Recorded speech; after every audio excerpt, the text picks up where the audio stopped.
বুঝাইছেন বা বললেন আসলে অত্যন্ত অত্যাধিক গুরুত্বপূর্ণ এই ব্রিজটি বছরের পর বছর সংস্কার নির্মাণ কাজ থমকে যাওয়া বন্ধ করা নানান কারণে ঠিকাদারের গাফিলতি অথবা কি কারণে এই কাজ বিলম্বিত হচ্ছে এবং এ বিষয়ে আমরা দেখছি আপনার জামাতের পক্ষ থেকে মানববন্ধন করলেন। হ্যাঁ, ধন্যবাদ। চাচ্ছেনটা কি আসলে? আমরা মনে করি এই ব্রিজটার ব্যাপারে প্রথম থেকেই আমরা সোচ্চার ছিলাম। ইতিপূর্বেই ব্রিজ নির্মাণকারী ঠিকাদার ইঞ্জিনিয়ারের সাথে আমরা প্রথমের দিকেও কথা বলেছি, কিন্তু আমাদের সেই কথার কোনো গুরুত্ব পায় নাই। আমরা ভেবেছিলাম যে 5 আগস্টের পূর্বে হয়তো নানা সমস্যা থাকতে পারে, 5 আগস্টের পরবর্তী সময় তার কোনো সমস্যা থাকার কথা নয়। তারপরেও আমরা দেখছি ব্রিজটা নির্মাণের ক্ষেত্রে যে মন্থর গতি, এটা কখনোই কাম্য হতে পারে না কোনো সাধারণ মানুষের, কোনো সুস্থ বিবেকবান মানুষের। আমরা মনে করি অবশ্যই এর পিছনে ঠিকাদার এবং এর পিছনে অন্য কোনো কারণও থাকতে পারে। আমরা দেখেছি অনেক সময় চাঁদাবাজির কারণেও কাজের ব্যাঘাত ঘটে, সেটা আছে কিনা আমরা জানি না। যাই হোক, আমরা বলতে চাই ব্রিজ নির্মাণকারী ঠিকাদার সংস্থা, প্রশাসনের কর্মকর্তা সবার কাছে আমাদের দাবি অনতিবিলম্বে ব্রিজটা দ্রুত সম্পন্ন করে মানুষের চলাচল, গাড়ি ঘোড়া চলাচলের সুব্যবস্থা করার জন্য আমরা জোর দাবি জানাচ্ছি।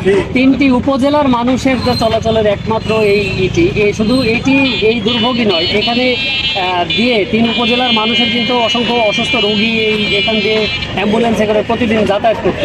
তো এই দুর্ভোগ লাঘবে আসলে এখানে একটি বেইলি ব্রিজেরও কিন্তু দীর্ঘদিন ধরে দাবি উঠেছে। এইটা ধন্যবাদ। এইটা সবসময় বড় কাজ যখন হয় তার পাশাপাশি বাইপাস রোড আর কি, সেইটা ঠিকাদারের কাজের একটি অংশ। আমরা এখানে দেখেছি সেই ধরনের কোনো কাজ হয় নাই, তার মানে প্রথম থেকেই একটি দুর্নীতি এর পিছনে কাজ করছে বলে আমরা মনে করি। যদি একটি বেইলি ব্রিজ করে দিত তাহলে অবশ্যই এইটার আর দুর্ভোগ একটু লেন্থি হলেও কোনো সমস্যা ছিল না, কিন্তু এটা সব ব্রিজ নির্মাণের ক্ষেত্রেই এটা বিকল্প চলাচলের ব্যবস্থা থাকে, কিন্তু সেটা করা হয় নাই। এখানে দুর্বল প্রকৃতির একটা ব্রিজ কোনো রকমে করে দেওয়া হয়েছে, মানুষের চলাচল, পায়ে চলাচল, অন্য গাড়ি ঘোড়া চলাচলের মতো ব্যবস্থা করা হয়। এই জন্য এই ব্যাপারেও আমরা যদি এর সেই ধরনের কোনো ব্যবস্থা থেকে থাকে, সংশ্লিষ্ট কর্তৃপক্ষকে আমরা তার দৃষ্টি আকর্ষণ করতে, কেন হয় না এটা কর্তৃপক্ষের দুর্বলতা, না ঠিকাদারের দুর্বলতা, না প্রশাসনের দুর্বলতা, সেটাও আমরা খতিয়ে দেখার জন্য আহ্বান জানাচ্ছি। শেষ প্রশ্ন করতে চাই, ইতিমধ্যে 2 দফা এই ব্রিজের কিন্তু মেয়াদ বৃদ্ধি করা হয়েছে। সামনে আসলে মেয়াদ বৃদ্ধি যদি করা হয় সেই ক্ষেত্রে আপনাদের কোনো পদক্ষেপ আছে কিনা? আমরা জানি প্রত্যেকটি ক্ষেত্রে, শুধু এই ব্রিজ না, প্রত্যেকটি ক্ষেত্রে যখন মেয়াদ বৃদ্ধি করা হয় এর পিছনে একটা সূক্ষ্ম কারচুপির একটা বিষয় থাকে, দুর্নীতি করার একটা বিষয় থাকে। যত লেন্থি করা যাবে তখন তার প্রাক্কলন আবার বৃদ্ধি করে সেখানে দুর্নীতির একটা তারা ব্যবস্থা করে।